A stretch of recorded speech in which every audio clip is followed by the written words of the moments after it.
Thanks so much for supporting our program. We are hitting two very dangerous tipping points. We're not hitting the first one, we're heading in the direction of it. The second one, I think we're hitting right now. The first has to do with science, the second to do with politics, and they both have to do with the survival of life on this planet. First, the scientific one. A new report literally was issued this week, and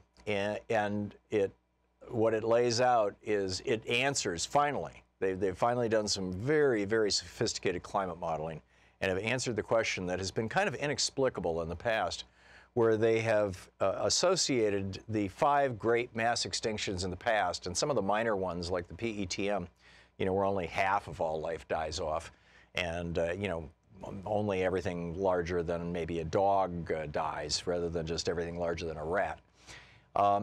That in each one of those, as the CO2 levels went up like this, temperature kind of went like this. And, this sudden spike in temperature at a certain point with the CO2 levels, and they were never sure exactly what triggered that.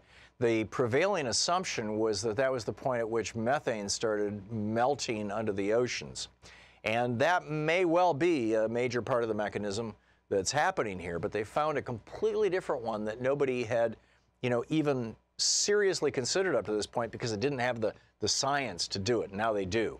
They didn't have sufficiently precise models. And that is that when CO2, which was around 280 parts per million that we know of, or that we believe we know of around 1890, and hit 350 parts per million in the middle of the last century. We're now well over 400 parts per million, on our way to 500 parts per million. When CO2 hits about 1,200 parts per million, which is in the lifetime of my grandchildren, that when it hits 1,200 parts per million, clouds called stratocumulus clouds, the really high ones, not the very, very high, not the really wispy ones, but the high ones that, when you're flying at a real high altitude there, or when you look up, and you see these really high clouds that just kind of cover the entire sky. Those clouds that reflect, they're responsible for the majority of the reflection of sunlight back into outer space without warming the planet.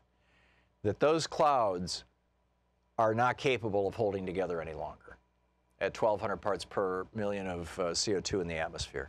And they just break up. And that causes a sudden, I'm talking sudden, like in a matter of a year or 2 or 3 or 10 or something like that, even in geologic times, maybe a couple of dozen years. I mean, the PETM shifted in the best estimate is 13 years that there was one of these big changes. That causes a sudden increase in temperature of about 8 degrees Celsius, 14 degrees Fahrenheit, which is enough to wipe out most life on Earth. Certainly to create, for our species, mass famine, to render probably 80 or 90% of the planet uninhabitable, to create wild weather scenarios like something out of a disaster movie. And it's right there on the horizon, and we're heading toward that. That's the scary news.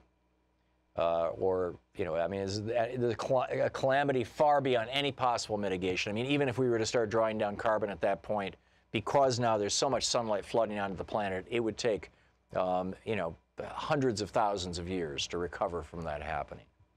So while we're heading in that direction as a consequence of the fossil fuel billionaires and their companies pouring, and our economy based on fossil fuels pouring all this stuff into the atmosphere, the political crisis that we're facing is that after, with no fanfare whatsoever, a few months ago, the Trump administration, as is required by law, issued a climate report with the top climate agencies, or the top agencies from the Pentagon on, across the board, science agencies and everything. My recollection is it's 12 or 14 different agencies, maybe 16 different agencies, released a consensus report. They all agree.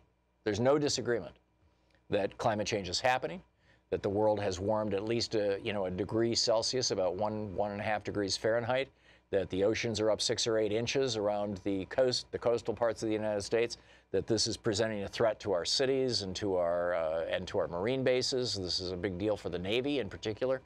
There's an absolute consensus in the federal government that this is happening, and they're freaked out. And so the political crisis is that Donald Trump, while he buried that report, he couldn't hide it all together. It was reported on. It was a one-day story in the papers. He has put together a new committee. The old one, what came out was called the National Climate Assessment, which by law has to be produced.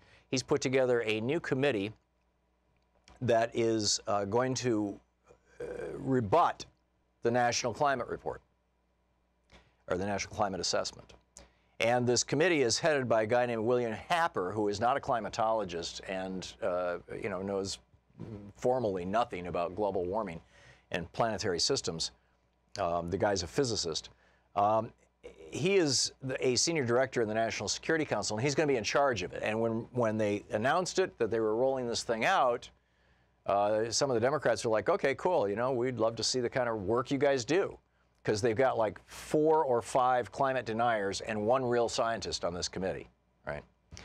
And so at that point, Trump's people, or Pence's people, I suppose, Trump, I think, was out of town when it happened.